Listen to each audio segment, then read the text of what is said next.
అంత్యక్రీస్తు ప్రజల్ని ఎంత మోసం చేశాడో, ఈ అబద్ధ ప్రవక్త అద్భుతాలు చేసి ప్రజల్ని ఎంత మోసం చేశాడో వాళ్ళ సంగతి చూస్తాడు ఆయన యేసు ప్రభు వచ్చి. అందుకే ఆయన వచ్చినప్పుడు ఏం చేస్తాడు?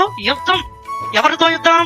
అంత్యక్రీస్తు, అబద్ధ ప్రవక్త, వీరితో యేసు ప్రభు వచ్చినప్పుడు యుద్ధం చేస్తాడు. ఆయన ఈ యుద్ధం చేసినప్పుడు వాళ్ళతో యుద్ధం చేయడం అని అనుకుంటారు. ఆయన ఏమి యుద్ధం చేయడం అంటే యుద్ధం చేసి కత్తెట్టు కూడా ఆయన ఒక్క మాట రిలీజ్ చేస్తాడంట. దేవుని బిడ్డలారా, కూలిపోతారంట. చూస్తారా మాట? తెస్సలోనికలకు రాసిన 2వ పత్రిక 2వ అధ్యాయం 8వ వచనం చూడండి. ప్రభు అయిన యేసు తన నోటి ఊపిరి చేత వాడిని సంహరించేస్తాడు. ఇద్దరిని కూడా సంహరించి ఆయన ఏం చేస్తాడంటే మరి అగ్నిగుండంలో వేచేస్తాడు. ఇప్పుడు వీళ్ళిద్దరిని నడిపించే సైతాను సంగతి ఏంటి? దేవుని బిడ్డలారా, ఇప్పుడు సైతానుతో యుద్ధం జరుగుతుంది. యుద్ధం అని చెప్పాను కదా. ఈ యుద్ధము అంత్యక్రీస్తు అబద్ధ ప్రవక్తతో జరుగుతుంది. వాళ్ళిద్దరిని నోటి మాటతో ఓడించి అందులో పడేస్తాడు అగ్నిగుండంలో. ఇప్పుడు వీళ్ళిద్దరిని నడిపించే కథానాయకుడు ఉన్నాడు కదా, ఆ సైతానుతో ఇప్పుడు యుద్ధం. సాతానికి కొంచెం పనిష్మెంట్ డీప్ గా ఉంటది కాబట్టి యేసుప్రభు ఏం చేస్తాడంటే వీడిని ఓడించి వాడిని అగాధములో 1000 సంవత్సరాలు బంధించి ఉంచేస్తాడు. ఏంటండి, వాళ్ళిద్దరినైతే అగ్నిలో పడేశాడు. ఈ సైతానికి పెద్ద ట్రీట్మెంట్ ఉంది కదా. 1000 సంవత్సరాలు ఏం చేస్తాడంటే ఒక అగాధంలో బంధించేస్తాడంట. ఇప్పుడు యుద్ధంలో ఏం జరిగింది?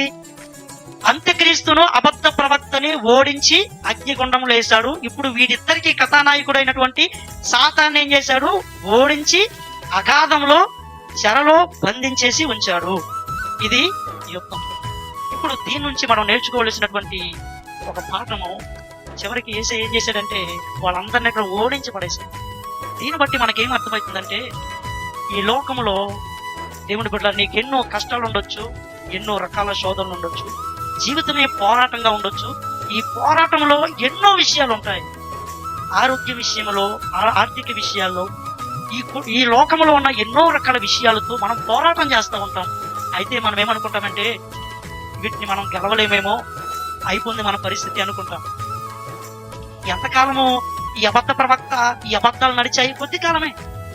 ఆ తర్వాత సత్యమైనటువంటి యేసయ్య వచ్చి అబద్ధాన్ని తరిమి కొట్టాడు. దేవుని బిడ్డలారా, ఈ రోజు మనందరం గుర్తుపెట్టుకుందాం. దేవుని బిడ్డలారా, మన జీవితంలో ఎన్ని పోరాటాలు జరిగినా don't lose your hope on the saviour Jesus Christ.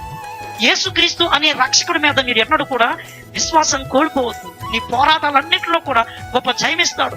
ఈ రోజు నువ్వు ఫెయిల్ అయిపోతా ఉన్నా, దేవుని బిడ్డలారా, ఎక్కడికి వెళ్ళినా దేవుని బిడ్డలారా, జయం లేకుండా ఉన్నా ఈ పోరాటాలన్నింటిలో కూడా దేవుడు నేను చూస్తున్నాడు. ఆయన మీద విశ్వాసం ఉంచు. ఆయన నీకు తప్పకుండా ఈ లోకంలో కూడా విజయం ఇస్తాడు. హల్లెలూయా.